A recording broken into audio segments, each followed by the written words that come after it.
Donc nous avons l'espoir que bientôt, nous allons pouvoir exploiter notre minerai de fer de Simandou. C'est le minerai de fer le plus riche au monde et qui est le plus grand projet actuellement en Afrique. Mais nous ne voulons pas baser le développement de la Guinée sur les mines. Bien sûr, nous avons le diamant, nous avons l'or, nous avons la bauxite, nous avons le fer. Et nous avons beaucoup d'autres minéraux. Nous avons les indices comme le cuivre, le cobalt, etc., platine, uranium, etc. Donc nous sommes en train de faire la géophysique au 100 millième pour pouvoir les exploiter. Mais c'est l'agriculture qui va être la base et l'agro-industrie. Avant cela, c'est d'abord l'énergie. Il y a eu coupure de courant un jour à Bamako. Les Maliens sont sortis avec des pancartes. Bamako, c'est pas Conakry.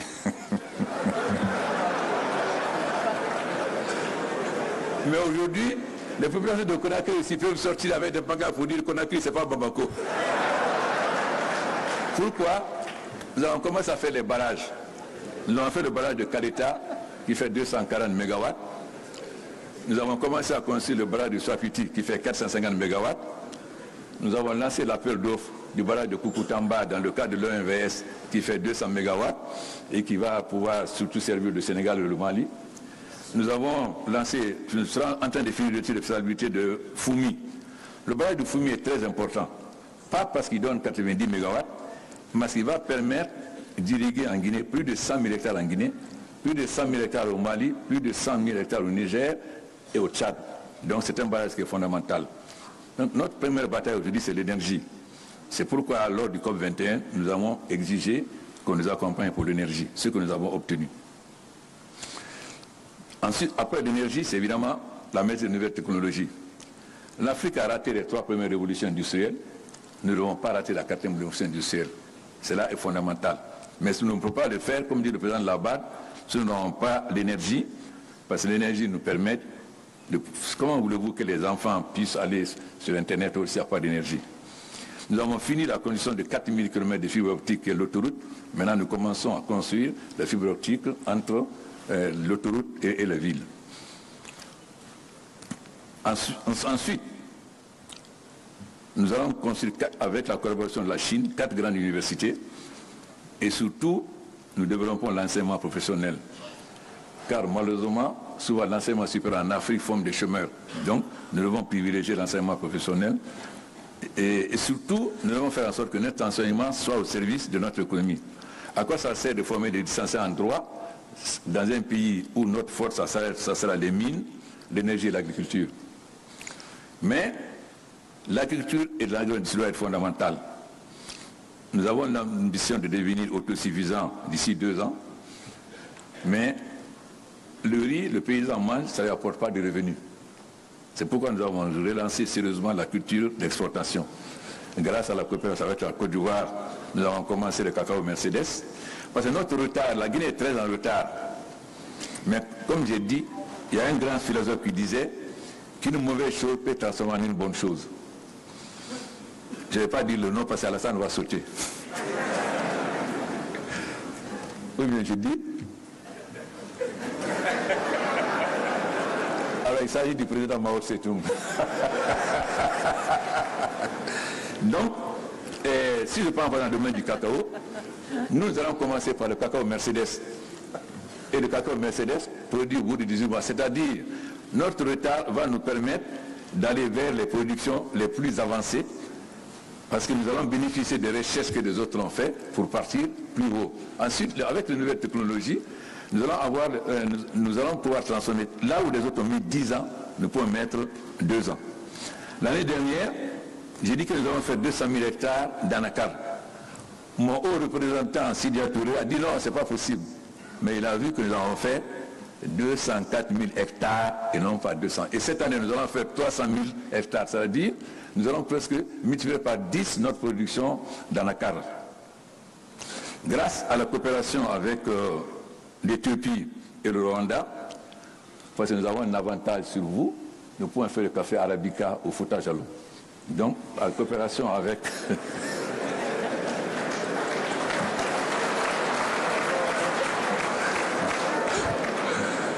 Et là aussi, nous bénéficions des richesses des autres. Kagame, le Premier ministre tibétain, nous donne les variétés de café arabica les plus performantes. Donc, nous avons coopéré aussi avec nos frères du Burkina, qui vont non seulement nous donner des semences de coton, mais aussi nous envoyer des encadreurs, parce que la Haute-Guinée, c'est la savane. Comment pouvez-vous expliquer que le Mali puisse faire 500 000 tonnes de coton et que nous, on était à 20 000, on est tombé, quand j'arrive, on était à 2 000. Mais pourquoi nous ne pouvons pas faire autant de coton que le Mali? Alors nous allons relever ces défis. Ensuite, aussi le sésame. Parce que nous voulons que les paysans développent le sésame. Grâce à notre frère ami Bourari et au Brésil, nous allons lancer la production de soja. Donc, notre agriculture doit être la base de notre développement. Non seulement les cultures vivrières, mais les cultures d'exportation. Mais nous ne voulons pas... L'Ebola nous a donné une leçon. Il faut transformer les matières premières sur place. Donc, nous ne faisons pas seulement d'anacarde, en même temps nous faisons 2 usines d'anacarde. C'est-à-dire à partir de l'année prochaine, notre anacarde ne sera pas exportée brute. Hier, on importait du ciment, aujourd'hui on est devenu exportateur de ciment. Hier, on importait la farine, aujourd'hui on est devenu exportateur de farine. Grâce à la coopération avec le Maroc, la Guinée va être le premier pays en Afrique à atteindre l'objectif de 50 tonnes d'engrais par paysan, grâce à la coopération avec le roi du Maroc. Nous allons aussi développer, avec la bienveillance du président du Zimbabwe, nous allons aussi développer la culture du maïs blanc. Parce que le Maroc importe chaque année 2 millions de tonnes de maïs des États-Unis. Donc, en coopération avec le Maroc, nous allons donc faire du maïs blanc et exporter une bonne partie au Maroc. Nous avons, le roi du Maroc nous vend 100 000 tonnes d'engrais et au pays sans subvention. Parce que quand nous on achète l'engrais à 100 francs, on vend au pays à 50 francs. Donc il nous vend l'engrais au prix auquel on donne aux paysans. Ce qui va nous permettre donc d'user l'engrais non seulement pour les cultures vivrières, mais aussi pour les cultures d'exportation. Donc, l'Afrique, nous avons une population jeune.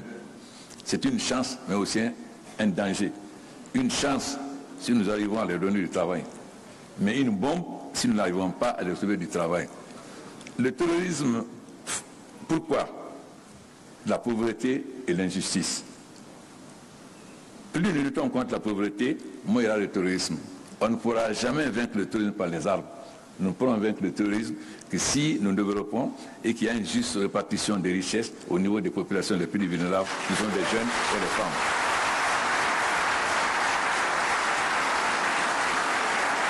Ensuite, l'intégration économique. Mais nous avons beaucoup de bauxite. On peut faire de l'alumine, mais pourquoi pas de l'aluminium? Si vous avez remarqué, en Afrique avant, on utilisait beaucoup de bois pour les portes. Mais maintenant, on utilise de plus en plus d'aluminium. Ça veut dire que l'aluminium, nous avons non seulement le marché chinois, mais nous avons le marché africain. C'est-à-dire l'Afrique sera demain un marché plus important pour l'aluminium que la Chine. Mais nous ne faisons pas attention au changement en Afrique. Donc ce n'est pas seulement la Chine. Nous avons les mêmes avantages avant que la Chine. Nous avons une main-d'œuvre moins chère, mais on n'avait pas la maîtrise technologique. Il y a un changement fondamental qui vient de se faire aujourd'hui. Le développement de la Chine était basé sur l'exportation. Aujourd'hui, le développement de la Chine va être basé sur le développement interne. Ça veut dire que la main-d'œuvre sera de plus en plus chère. Au moment où on a une main-d'œuvre moins chère et on maîtrise la technologie, ça veut dire qu'on a un double avantage. Non seulement c'est un grand marché africain si nous avons une éducation économique, mais nous allons devenir l'usine du monde et remplacer la Chine. Car si nous transformons les matières premières sur place, c'est là. Mais cela suppose que nous changions nos petits nationalismes. Vous savez, l'Afrique, on dit que nous sommes l'avenir du monde, c'est vrai. Mais pour cela, faudrait-il que nous-mêmes, nous ayons confiance en nous-mêmes. Ce qui manque à nous, chefs d'État africains, c'est que souvent, on n'a pas confiance en nos hommes d'affaires. On pense que les Européens font mieux. Mais il commence à y avoir un changement. Dernièrement, quand j'étais en visite d'État au Sénégal, j'ai été avec mon frère, jeune frère Macky Sall, à Damniadio. On a vu là qu'on commence à favoriser les entreprises africaines. Il faut qu'on ait confiance aux hommes d'affaires africains. Parce qu'ils sont africains, ils sont chez eux. et ils peuvent développer mieux que les étrangers. Perdons le complexe, parce que nous avons encore, surtout nous les francophones, plus que les anglophones d'ailleurs, ce complexe.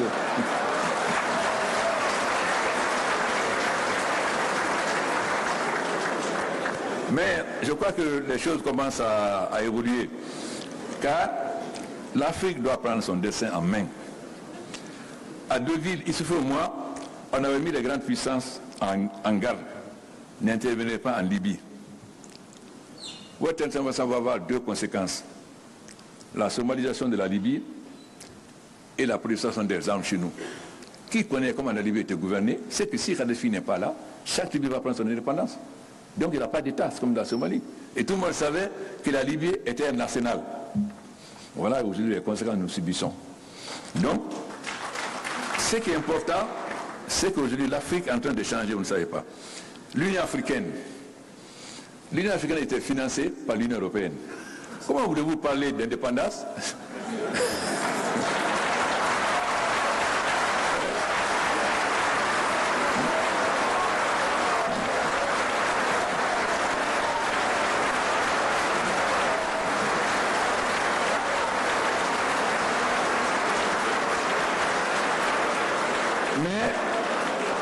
Cela est en train de changer.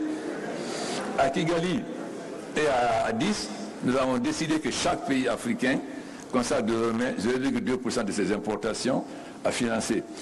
Donc ce financement va dépasser les besoins de fonctionnement de l'Union africaine. Nous avons décidé qu'on continue et on met le reste à la Banque de développement chez mon frère de Sina pour qu'il puisse davantage financer. Ensuite, le président Kagame a proposé des réformes extrêmement importantes. Quand il y a un sommet de l'Union africaine, de l'Union européenne, pardon, tous les 6 à 10 heures, tous les chefs d'État sont dans la salle à 10h moins 5. Nous, quand on dit 10 heures, chacun ça va à midi. Si on commence à midi, on a commencé tôt. Vous avez des présidents qui viennent jusqu'à 10 sas, et la matinée, ils prennent l'avion et repartent, alors que la conférence dure 3 jours. Pourquoi? Et ensuite, nous sommes fatigués par les ministres des Affaires étrangères, ou même des ambassadeurs. Nous avons donc décidé désormais que seul, s'il n'y a pas un président, seul le vice-président ou le premier ministre prendra la parole. Celui qui envoie son ministre des Affaires étrangères, il n'aura pas la parole, encore moins un ambassadeur. Et beaucoup d'oiseaux de mauvais augure pensaient que l'arrivée du Maroc allait faire éclater l'Union africaine. Mais ce qu'on n'a pas compris, c'est que les chefs d'État africains ont compris qu'aujourd'hui, avec le danger du terrorisme, l'immigration clandestine, l'accès au développement, l'énergie, la lutte contre le climat, nous ne pouvons pas nous diviser sur un seul problème. On peut avoir des divergences, mais ce qui nous unit est plus important. La preuve, le Maroc est rentré par consensus et l'Union africaine est ressortie plus forte qu'avant. Voilà le changement donc. Nous avons constaté aussi que quand l'Afrique parle d'une seule voix, on est écouté. Mon frère, vous vous rappelez que lorsque nous étions en Afrique du Sud, j'ai fait une lettre que j'ai fait signer par chacun d'entre vous. Vous m'avez dit, ah, encore, tu es revenu à tes habitudes, la fin, l'émotion. Mais nous avons écrit au président Hollande pour dire, voilà nos objectifs. Si le COP21 ne remplit pas ses objectifs, nous ne voterons pas. Et nous avons donné à tous les ministres de s'abstenir. La conséquence, nous avons obtenu que 2015, 2016, 2020, qui nous constitue 10 gigawatts, nous avons obtenu son volet sur le climat, etc. Donc, quand l'Afrique parle d'une seule voix, elle est écoutée.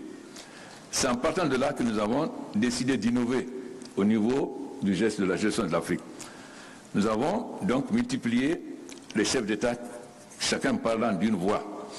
Je viens donc de charger notre frère Alassane, étant donné que c'est mon conseiller économique compétent, c'est lui donc qui est chargé du dossier 2063. Ça veut dire qu'il doit nous donner une feuille de route et au prochain sommet présenter quelque chose de très concret. Parce quel est notre problème? On prend des résolutions. Kagame a compté 1500, mais il n'y a pas de suite. Désormais, nous prenons une ou deux résolutions et le sommet de juillet doit être un sommet de contrôle. Parce que si on prend des décisions, il faut que ça soit contrôlé. C'est ainsi que le roi du Maroc a le dossier de l'immigration, le président Bouteflika le dossier du terrorisme, le président Issoufou la zone de libre-échange, le président du Tchad l'application du dernier notre mot d'ordre, l'hémographie pour la jeunesse, etc. Donc, ça veut dire que chacun doit travailler avec le commissaire en exercice, faire en sorte que sur tous ces domaines, on progresse. Parce que si on progresse, le commerce intra-africain est de combien? À peine 5%. Parfois, pour aller de Conakry en Éthiopie, il faut passer par Paris. Ou pour aller de Conakry en Éthiopie, il faut passer par Londres. Donc, c'est fondamental que nous développions. Et je suis d'accord avec le président Macky Sall. C'est pourquoi nous avons comme programme de faire le chemin de fer Conakry-Bamako. Mais Macky, je te préviens.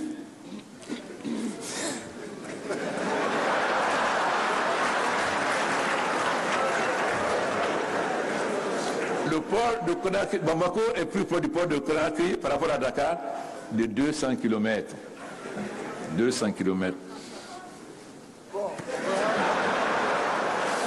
Ensuite, évidemment, nous nous battons pour le Transguinéen, c'est-à-dire le chemin de fer qui va partir de Simandou à Fourkaria.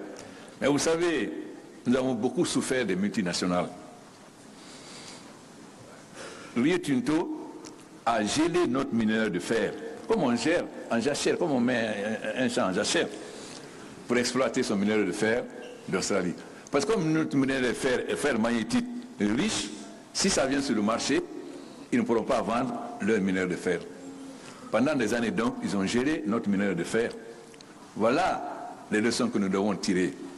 Nous devons avoir la maîtrise, connaître exactement quelles sont les richesses. Parce que très souvent, ils nous disent la teneur qu'ils veulent. On n'a pas la capacité de savoir, ils peuvent dire 40% alors que 70%. Donc, si nous nous renforçons, si nous travaillons ensemble, pourquoi nous allons vendre notre minerai de fer d'or? Pourquoi nous n'allons pas transformer en acier? Mais cela n'est pas possible dans le cadre d'un État. Mais si on est ensemble dans l'Afrique de l'Ouest, pourquoi ne pas créer des sociétés où la Côte d'Ivoire a 5%, le Sénégal 100%, 100%, et à ce moment-là, on peut transformer le minerai de fer en acier, et nous sommes aujourd'hui, on va être le plus grand consommateur d'acier. Ce que les gens ne comprennent pas, tout le monde parle de la Chine comme le plus grand marché. C'est vrai pour le moment. C'est pourquoi nous avons signé un accord stratégique avec la Chine dernièrement lors de mon voyage d'État. Infrastructure contre mine. Parce que si nous sommes en train de résoudre le problème de l'énergie, nous avons un grand problème en Guinée, c'est les routes. Nous n'avons pas de route. Donc, nous avons fait un accord stratégique. Mais attention, notre accord stratégique ne veut pas dire qu'on donne une mine à la Chine. Non. On dit, tant, vous nous donnez tant de milliards pour telle infrastructure. Donc, ça correspond à quoi au niveau de la bauxite? Si ça correspond à 2 milliards de tonnes de bauxite et que nous avons 4 milliards, évidemment, on ne vous donne pas la bauxite. On vous permet d'exploiter jusqu'à 2 milliards, à partir de 2 milliards maintenant. On ne va pas commettre l'erreur que les Israéliens avaient fait en donnant contre prêt des mines qui étaient beaucoup plus importants que le prêt que la Chine donnait. Nous avons tiré des leçons aussi de cela. Donc, il est important que vous insistiez sur l'intégration africaine. Si la Côte d'Ivoire a pris d'avantage de faire une usine de ciment, pourquoi je vais en faire en Guinée? Ça n'a pas de sens. Malheureusement, nous sommes étroits au point de vue politique. C'est-à-dire, lorsqu'il y a un petit problème, la Côte d'Ivoire ferme ses frontières. Alors, on ne peut plus avoir de ciment. C'est ça qui amène les pays africains à faire les mêmes choses. Il faut que vous ameniez les chefs d'État africains à séparer les problèmes de développement économique et commerciaux des problèmes politiques. C'est-à-dire, quels que soient les problèmes entre deux États africains, cela ne doit pas influer sur les activités économiques et commerciales. Ça, c'est le peuple qui doit imposer.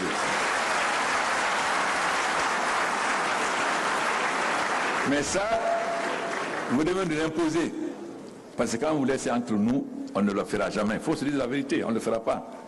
Mais la jeunesse africaine va nous pousser aujourd'hui à le faire. C'est une jeunesse consciente qui va sur Internet, donc, qui sait ce qui se passe dans le monde. Voilà donc ce que je souhaitais vous dire, en souhaitant que nous collaborons pour transformer la matière première sur place. Tous les jours, quand vous prenez France 24, tant de morts dans le désert libyen, tant de morts en Méditerranée. Mais est-ce que cela n'interpelle pas la conscience des chefs d'État africains? C'est une honte pour nous de voir nos enfants mourir comme ça. Et quand c'est les Africains, on dit des émigrés. Quand c'est leur côté, on dit les migrants. Voilà. Donc, j'interpelle, mais je peux me permettre, je suis plus âgé qu'eux, donc je peux les interpeller. J'espère que nous allons faire en sorte que l'intégration africaine, la CEDEAO a beaucoup avancé sur l'intégration économique, mais zéro sur l'intégration politique. Nous sommes en retard par rapport à la SADC et l'Afrique de l'Est au point de vue de l'intégration politique. Parce que nous sommes encore trop attachés à l'ancienne puissance coloniale. Coupons le cordon ombilical et soyons africains.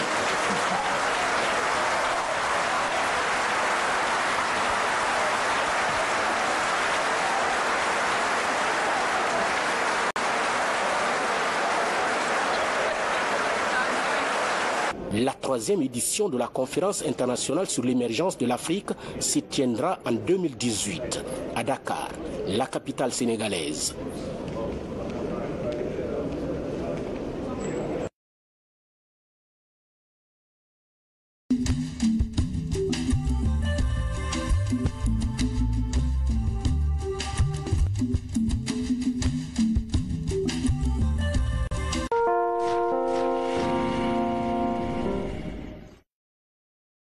Je vais vous raconter une histoire. Quand j'étais petite, je passais la plupart de mon temps à dessiner la maison de mes rêves. Une maison avec mes couleurs, oui, mes couleurs et mes motifs. Un jour, je me suis réveillée dans cette maison où tout était à mon goût. Ma chambre, ma toilette, ma cuisine, mon salon. Ce rêve a été possible grâce à ETSDA qui importe du papier peint en provenance d'Italie. Du papier peint utilisable dans vos maisons, bureaux, hôtels, restaurants et boîtes de nuit.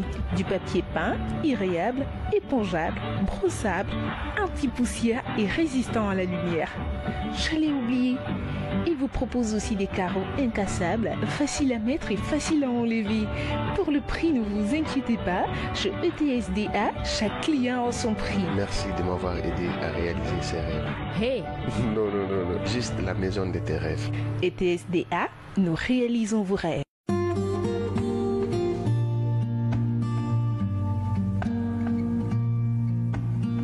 Fatou, P, y'a quoi? Tu t'es absenté à 2 réunions de serre. Que se passe-t-il? Serakunti, je suis malade. Cette fois, mon bébé me fatigue. Êtes-vous allé à un centre de santé? Tu sais bien que les docteurs ne sont pas gentils. Alors, mon mari et moi, nous nous contentons des décoctions que prépare la vieille Makoto, qui fait accoucher certaines femmes du quartier. Eh Fatou! Hey! Mon beau, venez avec moi au centre de santé Étoile d'Or. Vous y êtes bien accueillis. Les docteurs sont à votre écoute. Vous donnent toutes les informations. Et surtout, ils prendront bien soin de votre femme. Ah bon? Oui, vous voyez cette plaque sous forme d'étoile partout où vous la verrez.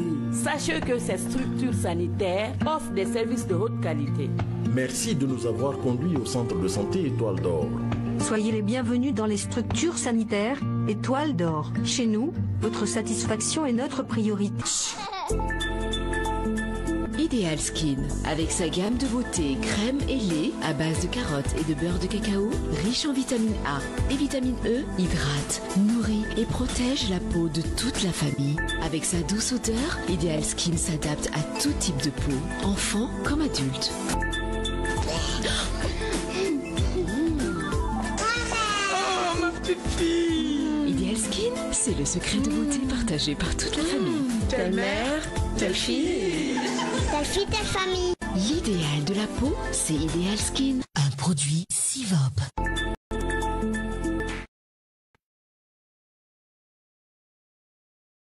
Après 6 mois, votre enfant a besoin d'une alimentation qui répond mieux à ses nouveaux besoins nutritionnels. Évidemment, la solution, c'est Néolac. Produit au Brésil, Néolac est un composé de céréales infantiles avec 2 boîtes, 3 céréales et fruits et 5 céréales et fruits savoureusement mélangés à des vitamines et sels minéraux pour tout le bien-être de votre enfant. Manger Néolac donne à votre enfant santé, force et intelligence. Ils sont jeunes, engagés et déterminés. Ils ont qu'un seul mot d'ordre, la jeunesse. Aux élections communales 2018, ils n'ont qu'un seul objectif, le pouvoir à la jeunesse. Ahmed Sekou Kamara, Abdourahmane Diallo, Eli Kamano, Mamadou Alpha Diallo, Domani Doré, tous candidats indépendants. Restez connectés sur Guinée Buzz, c'est là où ça se passe. Interview exclusive.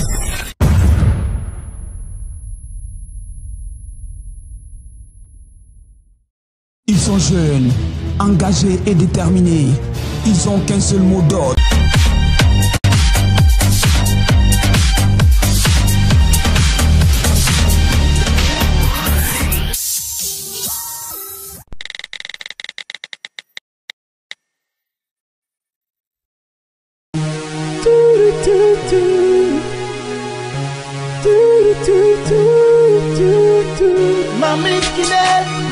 Miss Guinée, Miss Guinée, Miss Guinée, Miss Guinée, Miss Guinée, Miss Guinée, Miss Guinée. 6 mois devant les caméras, vous qui êtes devant votre écran, merci d'être fidèle à Guinée Buzz. L'émission 5 minutes reçoit pour vous une jeune dame qui va essayer de nous expliquer son parcours. Bonjour. Bonjour Tima. Présentez-vous s'il vous plaît. Moi c'est Kourouma Minata, j'ai 24 ans, je mesure 1m75 sur 59 kg et présentement consultante immobilière à Guinée-Ama Grandioso, Plaza Diamant.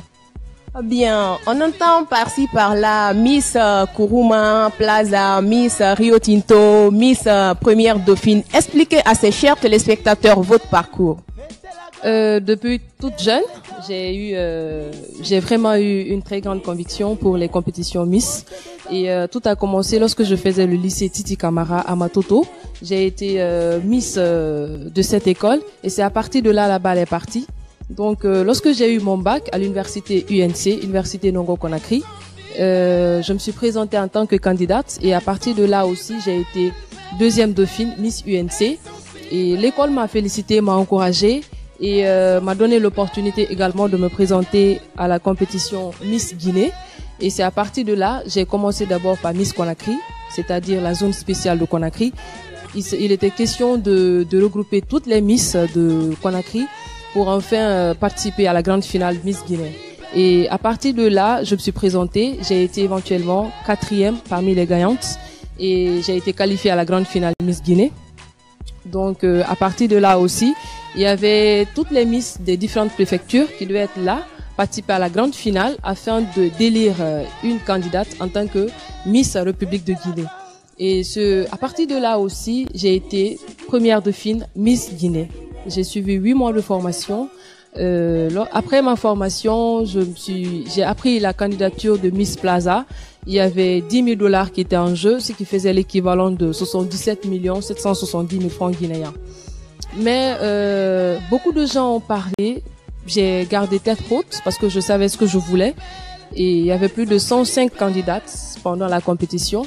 J'ai été à la présélection première, à la sélection j'ai été également première.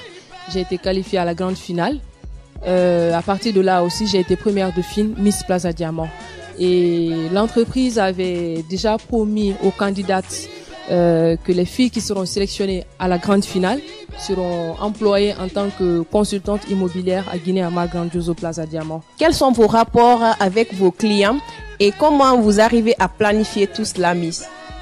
Généralement, la société nous recommande des clients que nous gérons à notre manière et si on a aussi des gros clients, on peut également les appeler, les inviter au sein de la cité, essayer de négocier avec eux et savoir ce qu'ils veulent exactement comme produit chez nous. Parce que ici, on a des villas de haut standing, on a des appartements luxueux, on a également des immeubles de bureaux et on a des locaux de commerce au rez-de-chaussée des immeubles. Donc, ça dépend de ce que le client veut. On essaie de négocier. Ensuite, on remonte l'information au sein des responsables qui vont entamer une négociation afin d'acheter le produit. Miss Kourouma, en tant que Guinéenne, quelles sont les difficultés que vous rencontrez à Plaza Diamond? Donc, par exemple, pendant l'élection Miss Plaza, j'ai eu quelques difficultés. Les gens ont publié partout que j'avais beaucoup plus d'expérience, de donner la place aux enfants, d'avoir aussi la couronne et d'avoir également les 10 000 $. Mais moi, c'était pas mon souci d'avoir seulement que ces 77 770 000 francs guinéens. mais c'était aussi d'intégrer cette grande boîte pour avoir beaucoup plus d'expérience dans le domaine marketing, dans le domaine de la vente. Donc j'ai eu des difficultés, mais j'ai pu surmonter, ça va. Quel est votre mot de la fin pour ces jeunes filles qui rêvent d'être comme vous? Pour ces jeunes filles qui rêvent d'être comme moi aujourd'hui, parce que c'est grâce à l'aide de mes proches, de mon alentour, que j'ai pu être là aujourd'hui. Mais je les ai également montré mon sérieux et je les ai montré que j'ai vraiment l'intention de le faire. Acceptez, ayez le courage de le faire et n'acceptez jamais que votre divertissement ait un impact négatif sur ce que vous êtes en train d'entreprendre. Donc c'est le seul conseil que j'ai à vous donner. Merci Miss Kourouma d'être sur Guinée Buzz. Merci à vous aussi et je remercie l'équipe technique de Guinée Buzz de m'avoir donné l'opportunité de m'exprimer aujourd'hui et d'avoir donné l'opportunité également à ceux qui me suivent de savoir exactement qui je suis. Je vous remercie. Bien.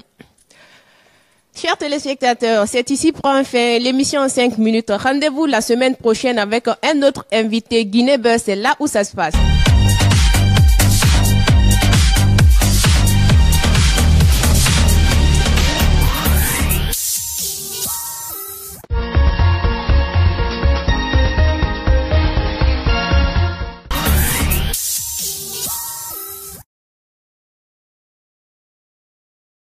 Ils sont jeunes, engagés et déterminés. Ils ont qu'un seul mot d'ordre, la jeunesse. Aux élections communales 2017, ils n'ont qu'un seul...